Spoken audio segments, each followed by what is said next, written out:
Let me, this morning we were connecting some dots.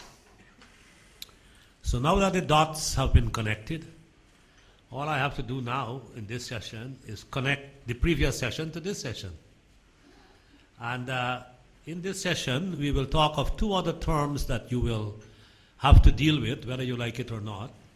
And those terms are, really one term. We've been talking about sustainability already, but we need to be talking now about resilience. You know, there was a little plot that was hatched recently, about a few years ago maybe, by the head of UNDP, Ellen Clark, and the head of Economic Recovery, Valerie Amos.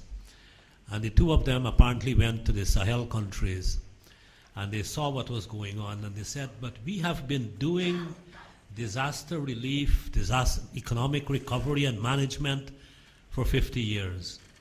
And we are still doing that. And when we look at the situation here, it looks like we will have to be doing this forever. This cannot continue, so we have to find a way and some ideas on how we will build resilience in these communities so that we don't have to come back with humanitarian relief, disaster after disaster after disaster. That is where this whole new euphoria, well, maybe not euphoria, depression maybe for some people, or both, over resilience has come from. I wouldn't say much, you have heard from me already. Just if any of you are more interested in understanding the policy relationships between sustainability, resilience, and a third word, it's called robustness. These three words are being used in the policy process very differently. And as people who are working in both programming and policy, it will be useful for you to know the relationships and differences between sustainability, robustness, and resilience.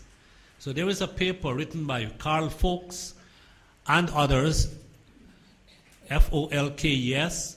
If you Google that, you should find it. It's entitled Sustainability, Robustness, and Resilience, Aligning Key Global Concepts for Policymaking. So those of you who are interested, we'll talk about this more in the discussion. Because this session has been truncated, it's so short, I don't have much time now to share my thoughts on resilience. Just to let you know, I am currently working as well with Yemen. And if you want to choose a difficult country to work, come with me to Yemen. Then if you can build resilience there, you can do it anywhere. And that's why I'm trying. And once I've succeeded there, then my life's work will be done. But that's all I have to say now. It's my great pleasure, therefore, to ask our first panelists today. We have, by consensus and a rigorous democratic process, agreed that Anand will start. He is going to ground and root these ideas of sustainability and resilience in the practice of everyday work. And then we will come and Sushma is going to draw out all the essence out of that for you. So, Anand. There is a dam in the area. It is inundated. It is about 2,000 hectares of submergence.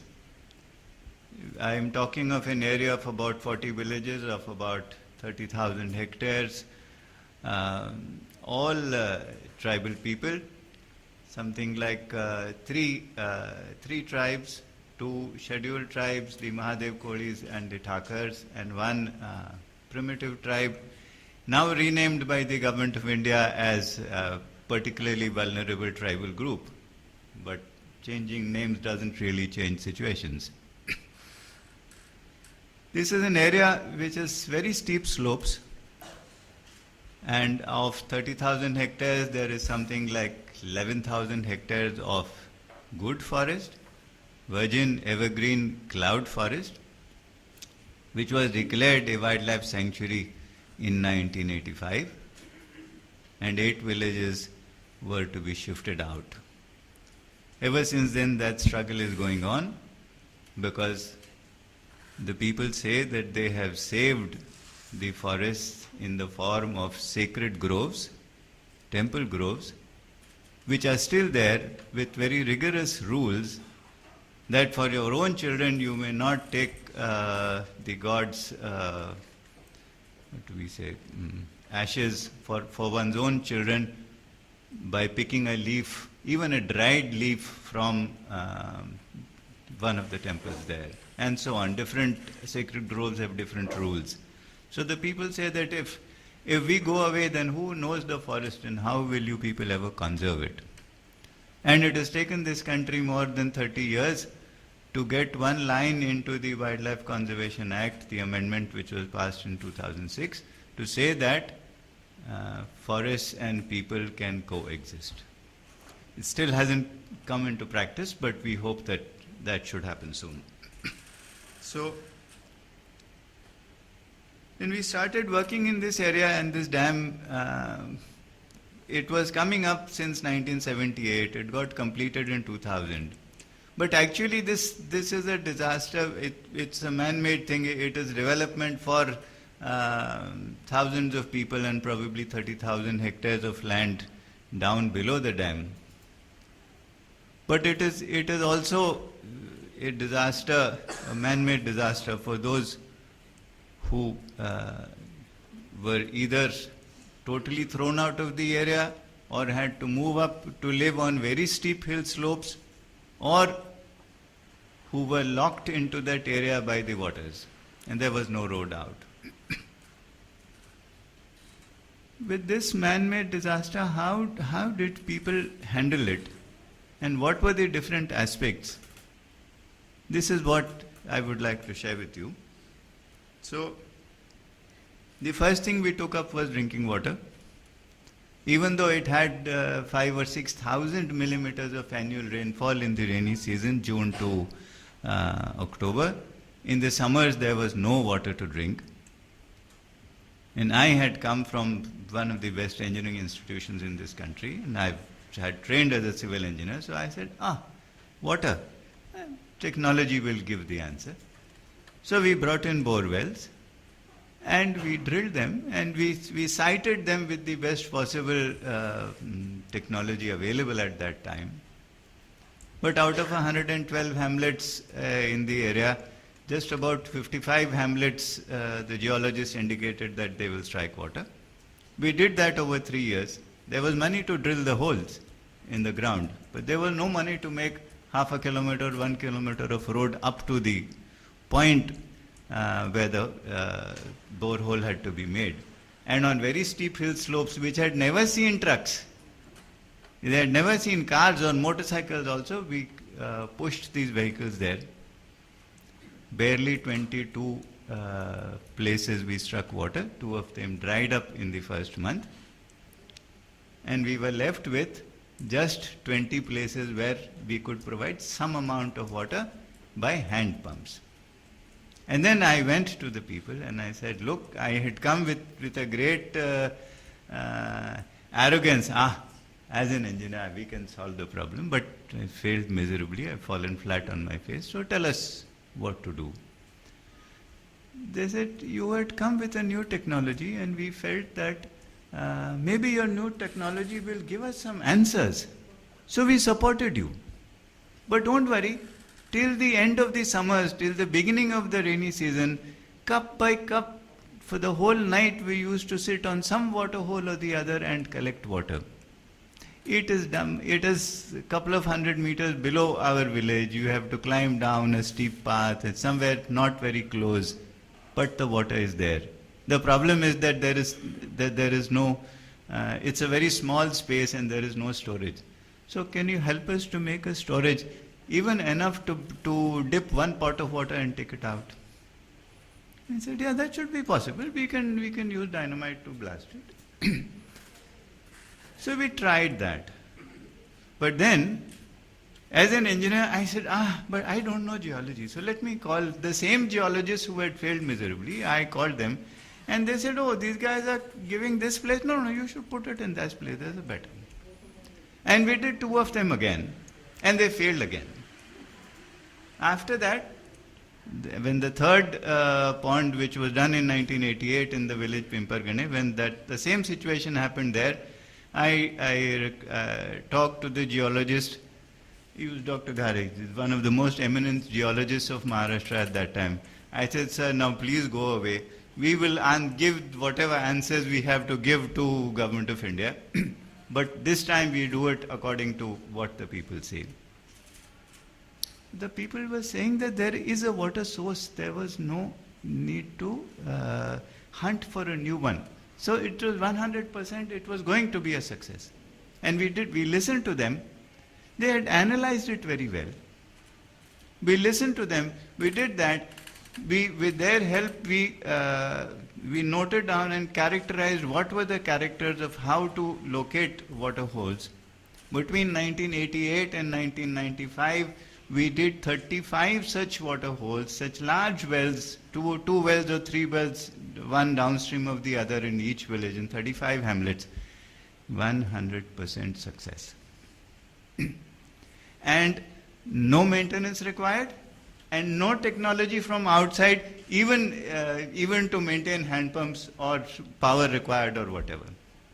That was their resilience, that was their answer, that was sustainability. I'm going to move a little bit this and that between sustainability and resilience because this is how things work out. So after that, the discussion started, how to change this situation, sustainability. So 4 things came out. We are farmers, give us better seed, better fertilizer, irrigation. Irrigation was not possible because you are high up in the hills and it's not possible to lift water 200 kilometers or 300 meters. Water was just not there. Storing water at higher levels in very steep slopes was also not available. So bullocks, but it is wildlife sanctuary area and bullocks from outside, they'll probably die here. They won't be able to stand the rainfall and the cold. So Jersey or Holstein cows, same thing, we don't have anything to feed them, so the milk yield will be very less and we don't think they'll survive. And goats, well, the panthers are there, so they will come and eat the goats, so what will happen? So this is how the community decided what program should be implemented. They were involved right in the beginning. And then somebody said, oh, but we are foresters, we live off the forest, but we also are farmers. And any organization, however big or small, or government, will help us for 3 years, 5 years. After that, they will go away. We have to be on our own. Why don't we make new paddy fields permanent assets for ourselves so that we can keep on growing rice in that area for the next few generations? Because in that 30,000 hectare area of the villages, some 11,000 hectares of forest goes. There's something like 14,000 hectares of cultivated lands, of lands available for cultivation. Just 9% of the area is under settled cultivation every year, paddy. All the rest of it is shifting cultivation. It has to be used for 4 years and then it has to be left fallow for 10 years, 12 years and so on. And that is how the program came. It came from the people. They had a tradition where they said, we will come, we form a group. So in our group, if there are the 3 of us and 4 or 5 of you, then all of us go together to Mr. Naresh's field the first day and her field the next day and Krishna's field the next day and so on. And if I am an old man, then the group will see to it that my field is done the first. And if there is somebody else who doesn't have men working or they don't have bullocks, then they get shared. When you come to my field, I give you lunch. When we go to your field, he gives us lunch. But this in the traditional system was possible only for 1 day in the year. Otherwise, they would have to go outside to earn a wage. Initially, the people did it for 1 day and we supported it with donor support from outside for another day. Then we did it for 3 years for 2 days, 3 days like that. It would take about 5 days of work by a group of 25 people and bullocks like that to work together. People said, why every year the rainfall is washing away part of the work. So let us complete each field every year. So we don't have that much of money coming in. Our donor support base is small. Then let's do it in a few villages. And in 4 villages we did it 1989 to 1993. Every year each farmer made 1 new field. At the end of 4 years, the 200 odd farmers had increased their food availability from an average of 5 to 6 months of the year to 10 to 11 months of the year. We never reached 12 months, but 10 to 11 months we reached. And it was in 92-93 that the government came in. Krishnaji was at that time the Additional Tribal Commissioner. That was the first support which we got from government. And with 50% government subsidy from 1 village that could be done.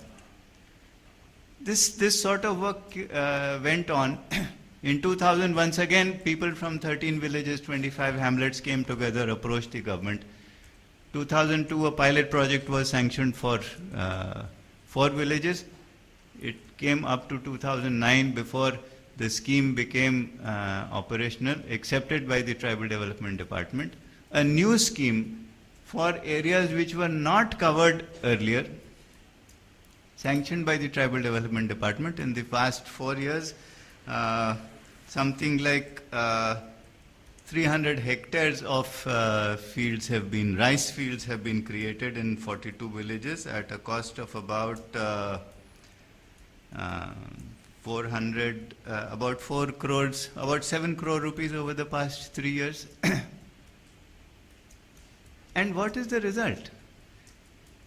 Some of the indicators which I was looking at in the papers Divya had given us, it was levels of malnutrition. So mostly one immediately picks up upon levels of grade 3 malnutrition, grade 4 malnutrition, IMR, MMR. But here, this whole area was an area which was where young men and women of between 15 to 25 years of age would weigh not more than 40 kilograms. And therefore, the next generation, the babies would always be undernourished. This was possibly the way which came out from the efforts, from the involvement, from the control of the local people, what to do and how to do it.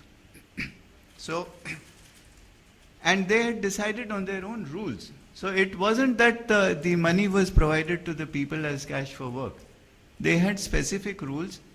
They had a set of 16 rules, how, what will be done, when it will be done, who will do it, who will control it. So it is not people from my village who will control who will supervise the work of this village. It is people from other villages who will anytime without informing come and actually measure the work done or mark the attendance of the people who are working or not. So that way they came up with their own rules of how to do these things. So they stopped with this, they came up with this sort of work, and let me then go on to the barren lake, the 2,000 hectare expanse of water which had inundated 13 villages. 11 villages were shifted out, and 13 villages, the best of their lands have been submerged, and nothing was coming out. Probably 20-25 people were fishing there. They were from the primitive tribe. They had maybe half a kilo of nets. They were going into water on truck tire tubes, and they were getting maybe half a kilo of fish a day, maybe not. Not enough for their own survival also. Nothing to sell. We introduced, it took us 3 years before we took really any action from 2003 to 2005. Then we introduced 3 boats of the Madhya Pradesh type, very simple boats. made an organization of the people, and the first thing they did was they made their rules. So they said nobody will use explosives or poison for fishing. Nobody will will take out the small fish. We will let it grow because we will try to put it as seed. And between then and now, so in 2006 when the cooperative society, or their cooperative society was registered, they could take out about 3,000 kilograms of rohu katla, the carps. The average weight of the fish was something like 700 grams. Between then and now, with support from the Fisheries Department, from the Tribal Development Department, from the Central Institute of Fisheries Education, from Sitara of IIT Bombay. So research institutes, government, funding agencies, Swiss Aid has helped us a long time, Village Development Council, other organizations, Rotary clubs, a wide basket of donors. Today, 2012-13, they have taken out 27,000 kilograms of large fish. The average size is 8 to 9 kilograms. The largest fish we have got is 15 kilograms. And their sales from gross sales of something like between 5 to 7 lakh rupees in the first 3 years or 4 years, it has gone to over 19 lakh rupees. They used to give wages of about 2 lakh rupees annually to about 150 fisher people. This year they have given wages worth 8 lakh rupees. It is something which is controlled by the people. It is something which is completely in their hands, and they are doing it, and they are doing state-of-the-art cage culture and pen culture. It is not being done by tribal people continuously and successfully by tribal people anywhere else in the state. These people have been able to do it. But it is their control, it is their work. They are handling all parts of it. Simple thing, my last point, how non-timber forest produce gets connected with civic communities. So Myrobalan, or Harra, as many of my Indian friends would know it. In our 15 or 20 villages, we produce about 80% of the produce of Myrobalan in Maharashtra.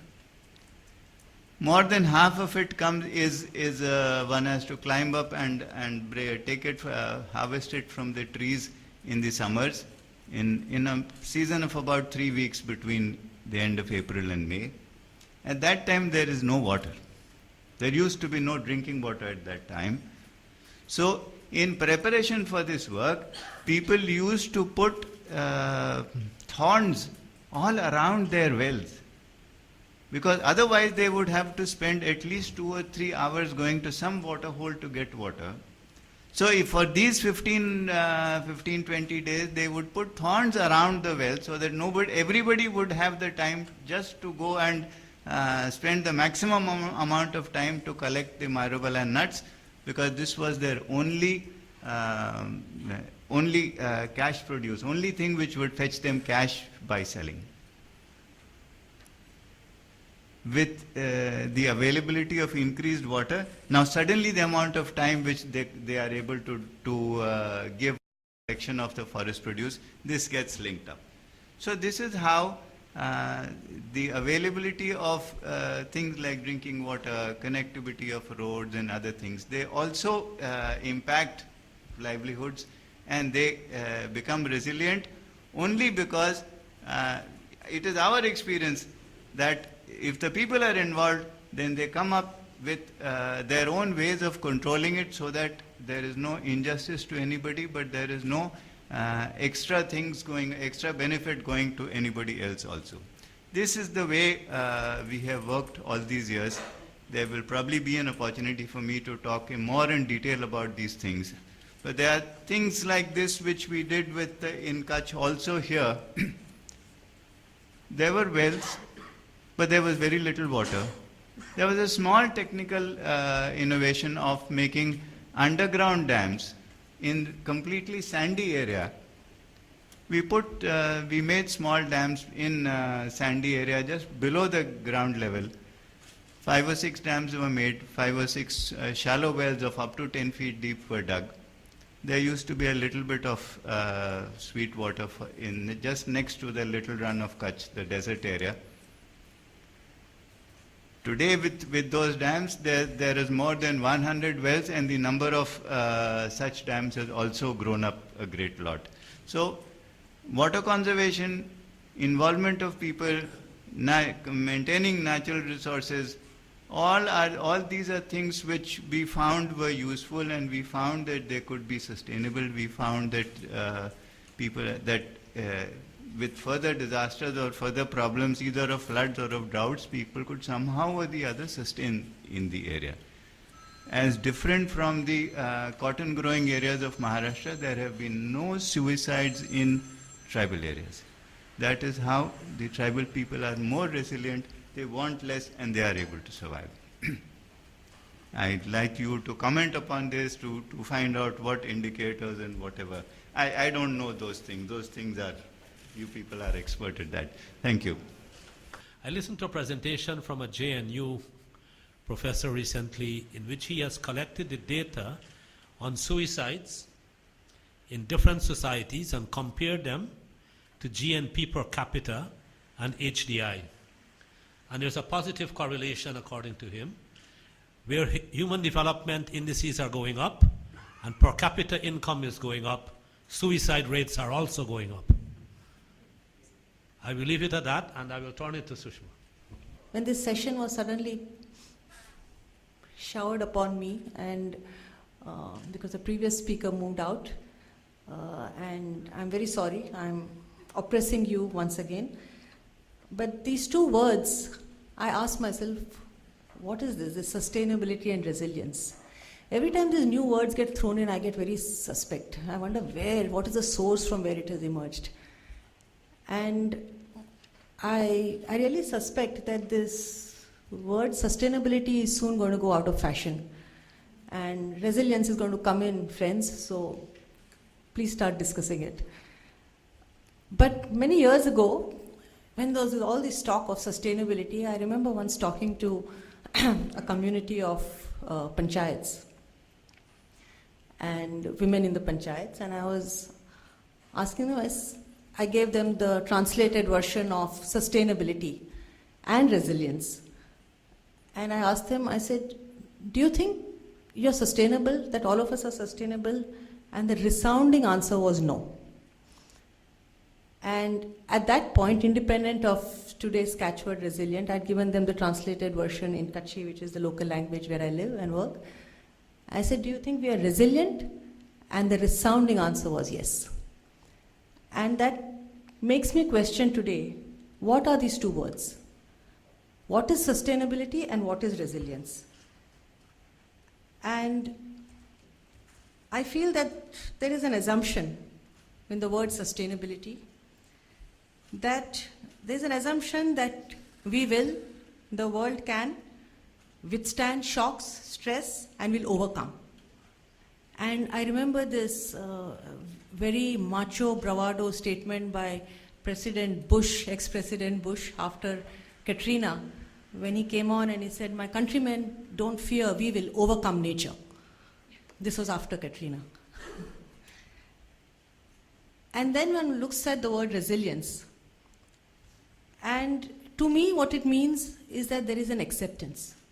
There is an acceptance that there will be shocks, that we will fall down repeatedly, that we will be affected, that we will not be able to withstand, but we will innately be able to bounce back and get back. And that is our innate strength, and that is the resilience.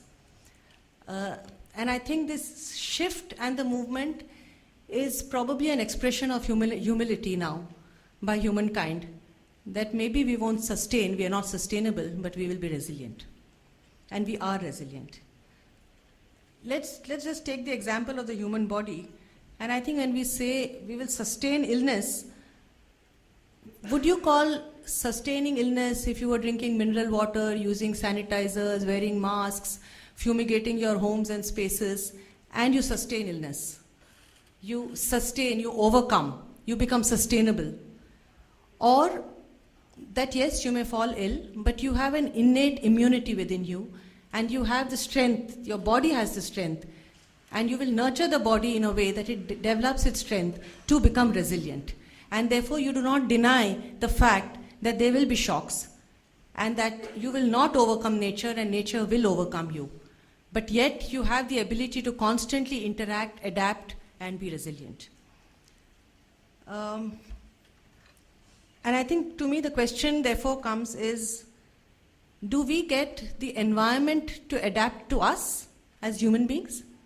Or do we adapt to the environment? And I think we should really stop at this point to stop talking of societies and communities. We are really at the point today where we really have to speak of civilizations, and we have to speak of our civilization. And these may be very global concepts, sustainability and resilience, but I think the concept of resilience really goes back, very long back in civilizations. And communities, as Anand has just shown us, and my own experiences and many, many people's experiences here will show, that civilizations and communities and societies had an innate interaction and relationship with nature, and learned from it, surrendered to it, and therefore were resilient. There are many examples from the region I come from and my own and the work with communities. Anand mentioned water, and I think this is true of all arid and semi-arid regions, which the region I come from is. The kind of innate and intricate, very evolved complex systems of water harvesting that have emerged over 3,000 years and continue to be, and gets disrupted only 20-25 years ago when World Bank puts drinking water supply systems and all ability to continue to revive and sustain those traditional water systems suddenly goes out of memory of one generation.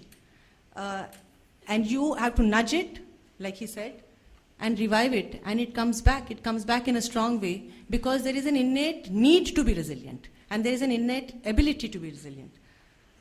Similarly, I have noticed, for instance, in the region I come from, there are 18 varieties of just one crop, which is the native food crop, which is called bajra. 18 varieties. Where have these 18 varieties come from? The 18 varieties, when we start understanding each variety, each of them has evolved to be able to adapt and be resilient to drought conditions. And therefore, you have one variety which can sustain if you have a good rainfall. You have one variety which will sustain if you have one rainfall, but you don't have the next two rainfalls. You have another variety which will sustain if there are two rainfalls, but will not have the third rainfall. And this cannot be replicated by our genetically modified seeds, however much we would want it to. The extent and range, and this is resilience, that they have managed their food security because of this ability to evolve with their science and wisdom and art to understand nature and to work with it. And therefore, I am just going to put some thoughts forward, something which I had written, and I would like to share it today because of the environment and the discussions that we had even in the previous. And I'll just kind of read it out to you a little. And this is the whole nature-culture competing interest which I just touched upon in the morning. From ancient times until recent history, whatever form of the relationship between nature and culture, nature has been always considered chronologically and ontologically to be in the front position. And that is how communities accepted this, that nature is in the front position and culture and society will follow nature. Culture followed nature, which was, so to speak, the framework. However, with our own human growing confidence in our own ethnocentric abilities to imagine, innovate, create, be scientific, this configuration or precedence has changed. And we are now compelling nature to follow culture and society. So we now concern ourselves with first establishing the human need, our culture, our need. However, the irony of our situation today is that our projects to secure ourselves is exactly what is threatening to destroy us. And insofar as the nature-culture dualism, which really is a completely false dualism because it's actually a continuum, reflects our need for a ground, we have learned that to love only one of them, which is human beings, is to confront the other in an aggressive way. In so doing, however, we have also learned to overlook the continuity between nature and human needs. We can appreciate this only if we recognize nature as a cultural standard. It has been the standard in civilizations to sustain nature. All civilizations, especially in the Asia-Pacific, Africa, communities in Australia, all indigenous communities have evolved extremely sound ways of ensuring that nature is a cultural standard. And to perceive culture as the finality and the future of all natural processes.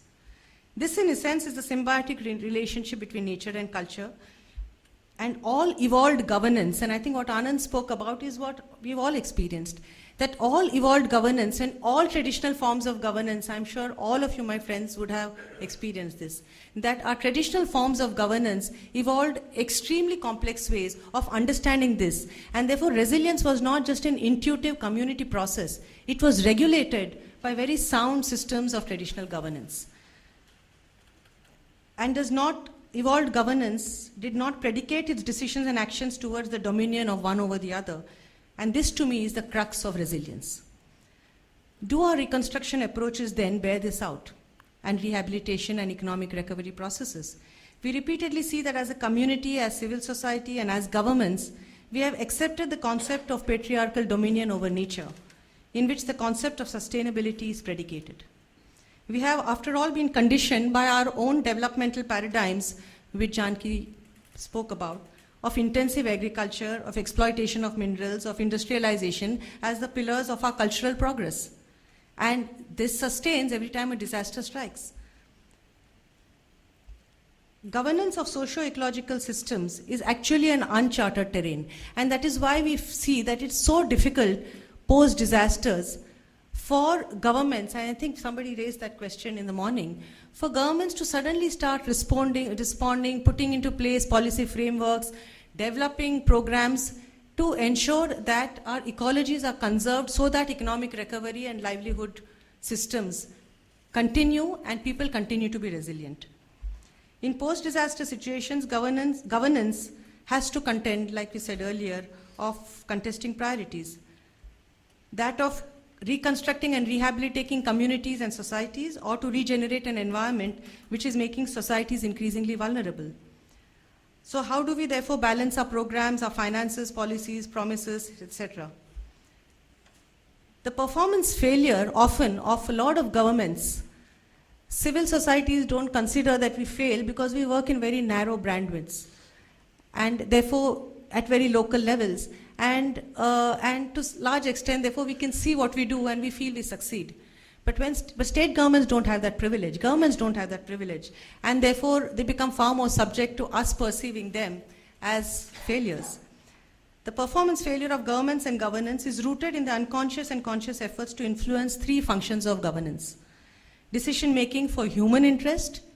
We are, of course, talking of post-disaster situations and therefore the affected communities. The implementation of these decisions and the regulation of the first two functions. Such influence has completely policies and practices of long-term disaster rehabilitation for economic recovery and ignored the core substantive issues of what is increasingly come to be known as Earth system governance. And I want to link this concept with resilience. To understand and integrate the concepts of resilience, I would like to evoke here a concept of the Earth system governance, which has actually been developed by Professor Beerman in the Institute for Environmental Studies in Amsterdam, which is a recent concept which is attempting to correct the conceptual aberrations for our times and attempting to provide a more holistic, integrated and futuristic framework of governance both for development and disaster rehabilitation of livelihoods. So we now concern ourselves with first establishing the human need, which is our culture. To that extent, we do not have the luxury to focus both on the individuals within affected communities, but invest our faith, knowledge, and resources in the reconstruction of habitats and not just individual units in the true sense of the word. To be able to do that, we have to influence, encourage, support the strengthening of local governance, which to me is completely linked with resilience and the recovery of economic processes at extremely micro levels. Because local governments are better placed to reconcile the needs of culture and nature. We were just discussing just now at lunch break that it is amazing in every disaster we will see across regions that the district governments, the district administrators are always excellent. Why do we find? It's not that just they are excellent human beings, it's because they are far more clued in to this nature, culture, dialectic. They're far more clued into the limitations and strengths. They recognize it every day, and the communities recognize it even more than them, and which is why they are able to but are not empowered to often take the right decisions. We have to recognize that centralized forms of government find it easy to exert influence and control over individuals and will inevitably subvert the possibilities of sustenance and sustainable economic recoveries through local governance, and therefore we will constantly reduce our resilience, not enhance it. We will have to therefore transit from even meaningful frameworks of participation of communities to a fuller process of empowering local governments and community ownership. Governments and civil societies now do not have the luxury to not develop overarching greenhouse policies, guidelines, and enabling mechanisms by which local governments and communities are supported to conserve the ability of communities to be resilient and rehabilitate themselves and regenerate their environment. Civil society practitioners, like all of us, and donors cannot work independent of governments, and governments at all levels have to learn to seek support from communities themselves for Earth system governance and institute mechanisms for decentralized governance. We require, in fact, much more research on investment flows and proportionate investments in every disaster on the built environments as against regeneration of natural environments and environmental safeguards which safeguard livelihoods and economic recovery processes. Resilience has therefore meant that communities have traditionally accepted the dominion of nature over culture and were therefore they therefore developed the abilities to adapt to the changing environment, which is what we are losing increasingly, and which is why we are becoming more and more vulnerable in our traditional livelihoods and our economic processes. We therefore, I think, really need to begin by mapping out the range of strategies that communities have developed over the years in all regions which are disaster prone, to really understand how have they been resilient. This is not a new phrase. This is not that we are going out now to make communities resilient. Let us begin understanding how have they been resilient. How did they ensure, or how did we ensure few generations before, their immediate environment was also resilient? How did they ensure that the environment and the ecological resources were also resilient to keep bouncing back? And what are the examples we have in all our regions of resilient strategies which continue to function even today and which we ignore in our great hurry to rehabilitate economically communities? Are we really learning and integrating these into our post-reconstruction, rehabilitation, recovery processes? Or are we continuing to speak a language which is not really walking the talk? Thank you. Anand started out by talking about this wonderful dichotomy between technologies coming from the outside, and this time he was the culprit who was bringing this outside technology which was going to mess up people's livelihoods. It looks like engineers have a knack for creating these problems. I had an encounter in the UNDP system that was almost identical to that. In Madagascar on the Indian coast, it's very dry. People are dipping water. The saline lens, the fresh water is floating on top of the seawater, and they're dipping cup by cup to fill buckets. It takes over an hour to fill a bucket. And so the UN sent in their engineers to help solve the water problem, and they had already designed some huge pipelines to bring water from about 5 kilometers away. When I happened to be in Madagascar, and the deputy rep at that time asked me to take a look and to see what I would recommend through the lens of sustainable livelihoods. So I said to her, let's go down and take a look and we'll see what happens. And she said, how would you do this? I said, just get a group of women, they are the ones who fetch the water, and let's have a chat with them. So we did that. And after about an hour and a half of discussions with about 100 women, not one of them mentioned water as the problem. So the deputy res rep was quite agitated. She said, but what's going on here? And she said, this methodology is flawed, I remember that. And I said, well, I don't have any methodology, I'm just having a conversation.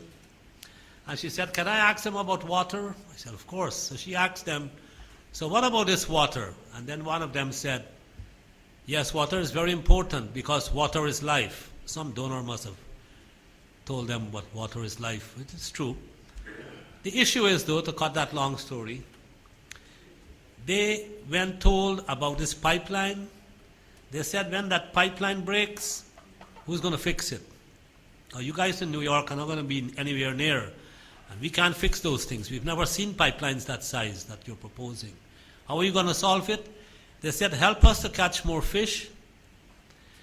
When we get more fish, we will be able to pay water tenders to bring that water in and solve our own water problem. It was fascinating to me, and she heard that herself, and then we had a different solution from that proposed by our learned engineers. So I just remember that as you spoke, Anand.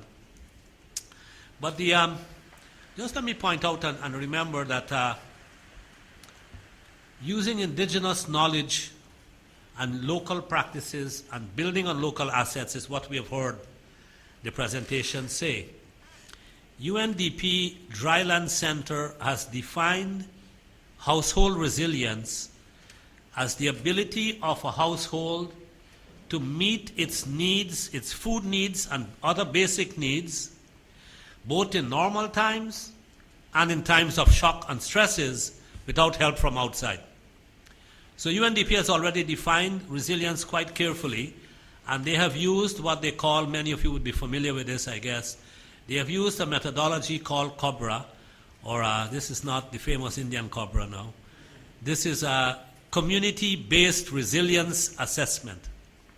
So that's published with all its indicators and how they measure it at the household level. We can extrapolate that quite easily to the community, state, and country level. We'll do that later.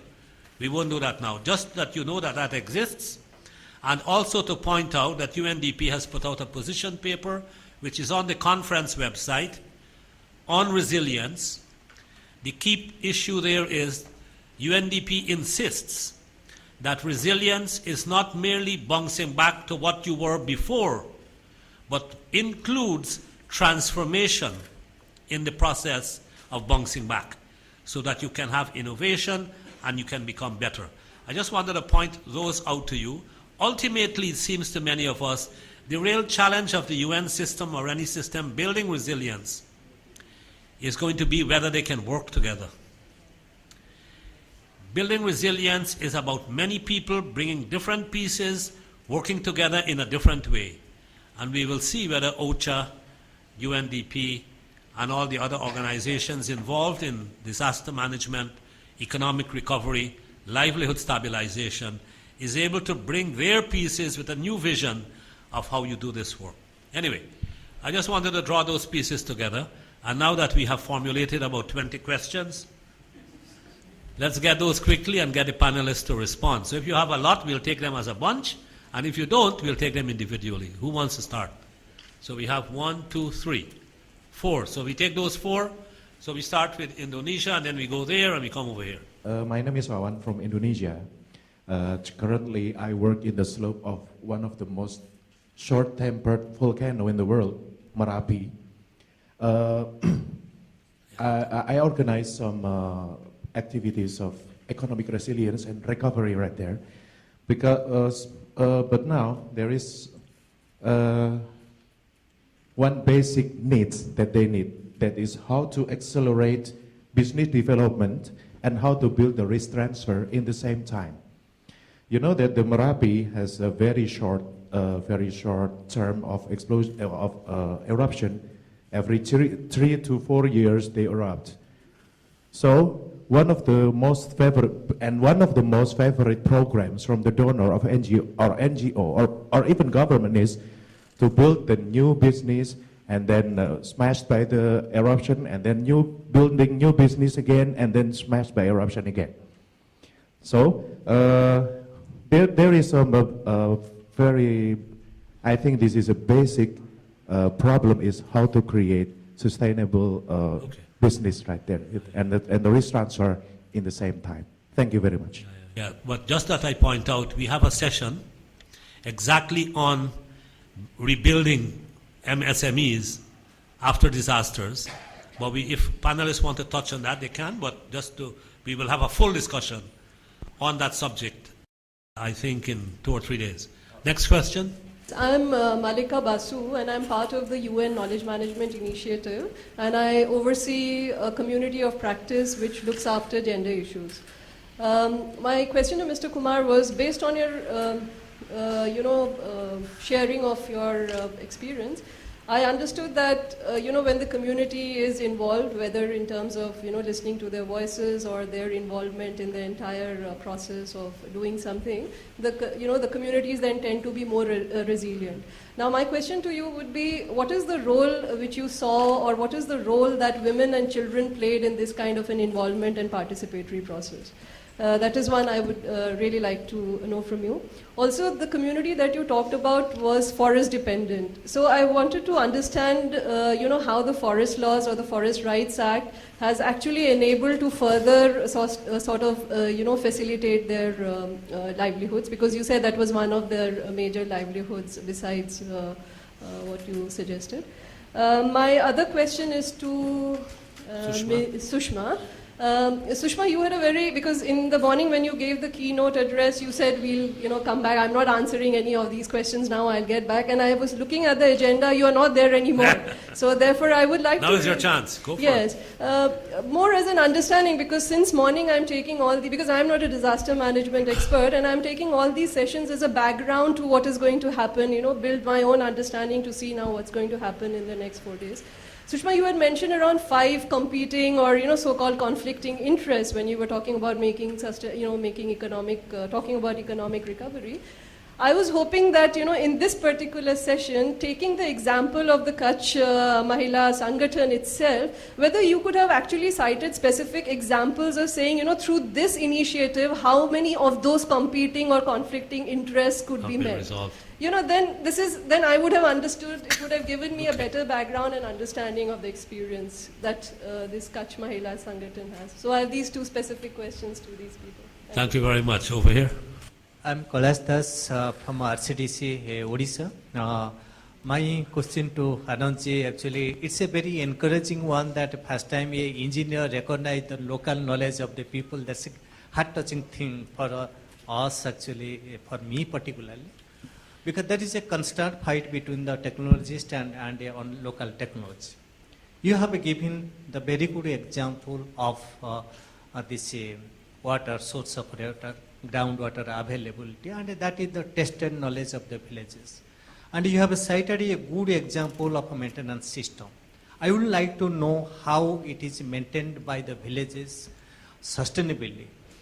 And with the replacement of all the spare parts and others. That's a very learning point for me, because this is a very important that it's managed by the people in a sustainable approach that I wanted to know from you. My second point is your NTFE product, actually. No doubt tribals are culturally attached to these NTFE products, and it's their livelihood. In the Odisha context, 40% livelihood comes from these NTFE products. But now we are getting threat, though in the Forest Right Act, we have given him individual right. Odisha is the highest on that. We have a substantial contribution to that. But we are facing threat so far as the energy is concerned. Now in the collection of NTFE products, we are not getting the remuneration, and that is one of the greatest challenges nowadays. How you address that, actually, I will be happy on these 2 questions. Thanks. Please. Please introduce yourself. Sorry. Yes, I'm Annie George and I work in Nagapatnam. You were speaking about, Anand, you were speaking about tribals want less and hence are able to survive. on whatever they get. But in the morning, you remember, Sushma, you were talking about aspirations of the people going up about 10-fold, 100-fold, especially in a post-disaster situation. Now, this brings us to a tricky area because all of us would be working in a post-disaster situation. So how does one actually balance between the aspirations and in management, old management jargon, between the felt needs and the stated needs? And the second question that I wanted to ask was the innate capacities that have been lost in areas which are constantly being inundated by different hazards. What has happened is generally the government keeps on, government, NGOs, whoever, due to the continuous practices of offering SOPs, subsidies, etc., we have probably eroded the innate capacities, the inherent capacities of people to be resilient. So how does one actually go about building back that burning need to be there within the same sector, the same area, the same livelihoods, etc.? Because when you go back, you'll see the farmer saying, I want my son to have a white-collar job. You'll find the fisherman. So it's again going back to aspirations and erosion of capacities to deal with whatever is happening today. Annie, you said we have eroded their capacity. This we that you're talking about is post-disaster? Are the external players. All of them? All external Okay. players. Yes, one last one and then we turn to the panelists. Currently, I'm the UN Disaster Management Team Coordinator for the Uttarakhand state in India. I have a small illustration because hearing all this. I used to work in West Bengal for quite a long time. And in one of the northern districts in a tribal belt where we used to have a community-based disaster management program in 2004 to 2006. So that was a time we had a lot of villages where we were having community-based disaster management programs. In one of those tribal villages, the people were, we were even finding it difficult even to form self-help groups. So that was the situation. The people didn't have money, the women didn't have money, they were not coming together, and this group also used to have a lot of other social evils. So we had a lot of problems in organizing the community. As the time went on, meanwhile, also this place used to be a very highly flood-prone area. Just immediately after the national highway, there was a huge ditch-like thing on which usually all the rainwater would come and get collected. Towards the end of that period, the local government was planning to put up a small little, a channel, something like that, so that a little bridge which would connect to the village.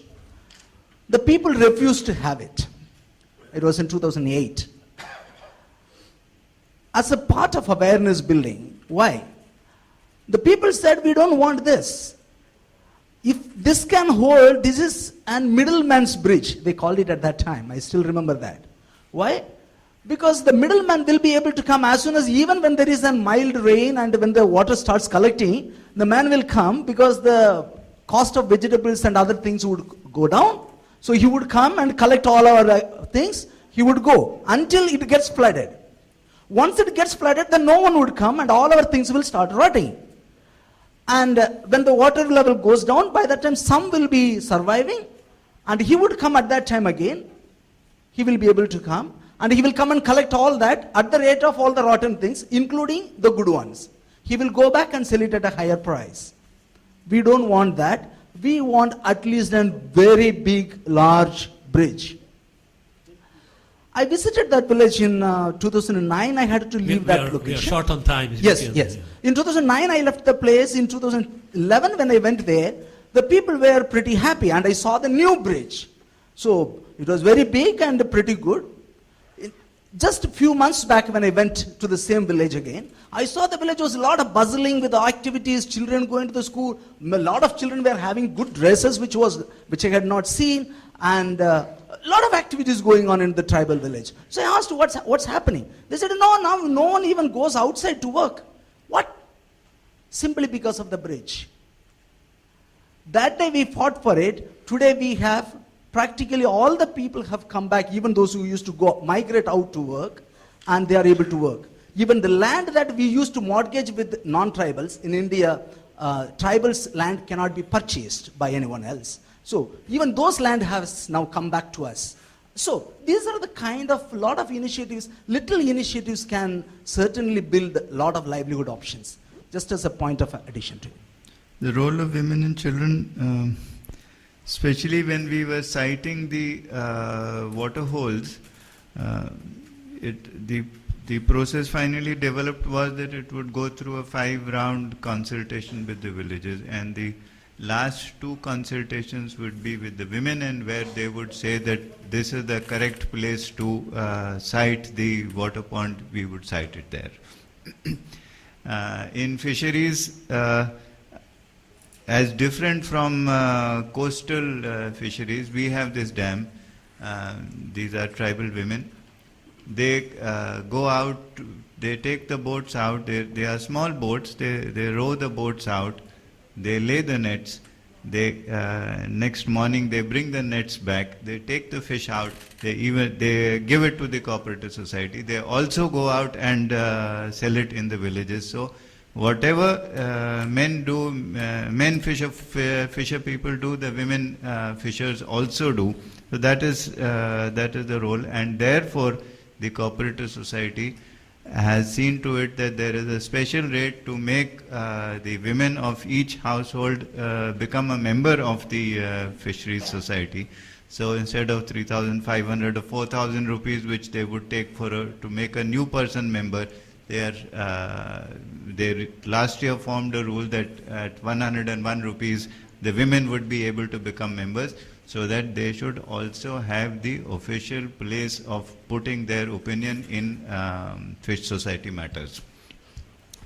Forest dependent communities, the Forest Rights Act more or less doesn't apply in our case. It is the Wildlife Protection Act 1993 with an amendment in 2006, and as you know, the implementation of the Forest Rights Act itself is quite poor.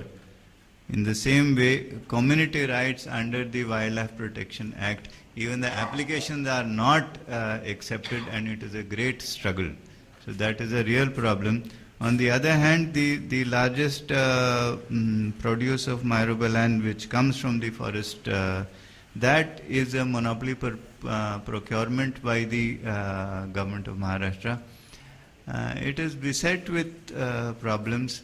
And but in recent days the rates are slightly better. It's about 50 rupees per kilogram of dried small nuts, which is actually nothing, because people have to people so many times hurt themselves falling down from the trees to collect it and so on. So that is it. And it is beset with problems. The payments are late, the payments are poor, and so on and so forth. That is the forest dependency. The friend from Orissa, the 2 major NTFP are myrobalan and honey. And yes, collection is a challenge, sale is a further challenge, the rates are reducing. The whole mechanism of the implementation of rates of giving money to the people through cooperatives of local people, which are empowered for this purpose by the Tribal Development Corporation of Maharashtra, that is very poor. And at times people will walk 5 or 10 kilometers to the weekly bazaar, give their myrobalan, but come back possibly the next week or the next day or 2 days later once again to collect the money. And all this money, these lakhs of rupees, is carried by these 2 or 3 persons, the clerks or the accountants of the Tribal Development Corporation, in cash for 40-50 kilometers. Any time they could either lose it or the money could be snatched away from them. What is required is that there is a branch of a bank operating only once a week, only at the bazaar place, only on the days of the bazaar. Then things can happen.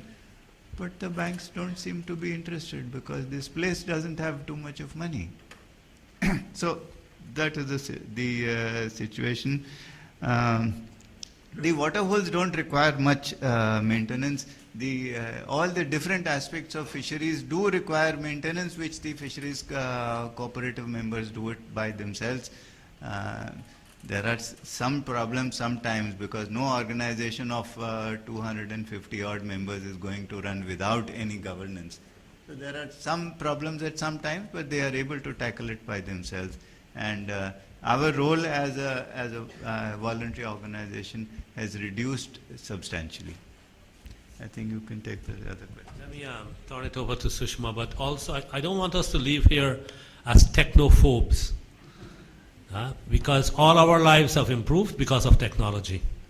The technology is extremely important in improving the lives of those local people. But what we have learned is participatory integration of technology using the indigenous knowledge base is very important. But let me turn it to Sushma. I'll quickly try to answer the first speaker. Well, this was not really meant to respond to the first, because the function of that talk was different from this. But I think just quickly responding to the fact that, first of all, the organization which was introduced to Kutch Mahila Vikas Center, the Women's Collective, and did not necessarily play the overarching role in the disaster. That was another organization as associated with it, is a network. But these competing interests even came up with smaller groups. So even with as an NGO, though my talk in the morning was looking at competing interests that all stakeholders face, not just independent NGOs. But let's say the group that, the collective of women, when we faced the 2001 earthquake, for instance, one of the major livelihoods for women is craft and embroidery. But not necessarily embroidery artisans were the most affected in terms of their livelihoods, because what do you need for embroidery? You don't need huge assets. You just needed your cloth and your thread and your mirrors, and the rest of all had collapsed. But their basic embroidery needs were not high. But in fact, a lot of the other crafts, because it's a very craft-rich region, which are actually dominated by men, which is the male weavers, the male leather artisans, the male metal artisans, the male potters, they were the ones who were actually more impacted because they had assets, which was linked to their livelihood. Now the question was, you could at that stage decide that, oh, okay, we are working with women, and let us therefore still continue to support the women because that enhances our membership, and that is the constituency of the organization. But I think the choice taken then by the community of women themselves was not for them to become beneficiaries as individuals, but for them to own up and play a facilitatory role vis-a-vis the men in the community. And therefore, they got the resources and the support to plan, organize, and facilitate the men in the region and the other craftspeople to work. Therefore, it is not necessary when you are looking at gender transformative processes post-disasters to make only women the beneficiaries. It's more important to look at the role women play vis-a-vis the larger processes. So that is one example of it. Of course, the other example to a large extent which happened was vis-a-vis the housing, where you had the huge amounts of housing stock. There was loss of housing stock. And there was, of course, aspirations are vis-a-vis housing too, because housing is a major status symbol. And therefore, anybody who has a so-called kacha house or made of traditional weak material, not traditional material, but traditional material made weakly, would aspire to strengthen their house. And therefore, everybody thinks cement and RCC is stronger. But that's where, again, it was the communities and women who took the decision that no, we actually earn from making our own traditional material houses, but we don't want to retain it the way it is, which was made of mud, because we also don't want just mud as material, we want to upgrade it. And that's where then you have to take a choice of not necessarily responding only to the larger aspiration of people of wanting RCC cement, because that's not necessarily environmentally more appropriate, but simultaneously it's not enough to just restore what the communities were doing, which is just making mud houses. Therefore, the communities they wanted the traditional houses because that collecting the material, using it, they had the skills that would revive their immediate livelihood. They would earn from it. But one had to upgrade that technology and therefore develop material and technologies which upgraded traditional housing systems. And therefore you have to combine that. They can become competing. if you just take them for face value. And that comes to and I think the third very quick example is in the urban areas, where, for instance, we had 4 towns which had got completely destroyed. And the government immediately started off by giving housing compensation for the urban housing, just as it was for rural. But here the situation was different. Communities in the urban wanted to recover even faster because their entire markets had collapsed. The bazaars had collapsed. And therefore it was not enough to just respond to the housing when actually the whole town planning process had not even begun. So how is anybody going to make their housing? It doesn't help to give them a compensation amount. Right. And I think we need to qualify this, especially when it comes to safeguarding environmental resources. That's precisely because aspirations and economic aspirations high, and therefore you do need to some degree even regulate community responses and demands. And that's very important. Otherwise, these aspirations and community participation can itself become competing interest. And I think we saw that. For instance, we saw it in our regions that there were few communities who wanted to relocate, because especially those who were the lower castes and communities who wanted to move away from their traditional occupations which were dependent on the upper castes in their own villages. So they wanted to relocate to newer regions. So in the political response, which wanted to respond to all these lower castes who were a strong, so you have electoral politics. Therefore, they were very quickly given land in different areas. A lot of the regions, the land was given precisely in grassland areas, which actually impacted pastoralists who were not necessarily very affected by the earthquake per se, but got affected post the earthquake because all their grazing tracts got disrupted with relocation settlements and came into direct clash with the new communities who came in. So these are things where you actually could lower the resilience of a livelihood which actually is not directly impacted by the existing disaster. There are many others, but I think maybe we can do it on a one-to-one. Let me just thank the panelists for their wisdom and their insights. The other competing interests, I noted 7 this morning, and nature versus culture makes 8. We will charge the participants with resolving those competing interests over the next 5 days. Right? That's the purpose of a keynote usually. Let me turn it. So let's thank the panelists in the usual way.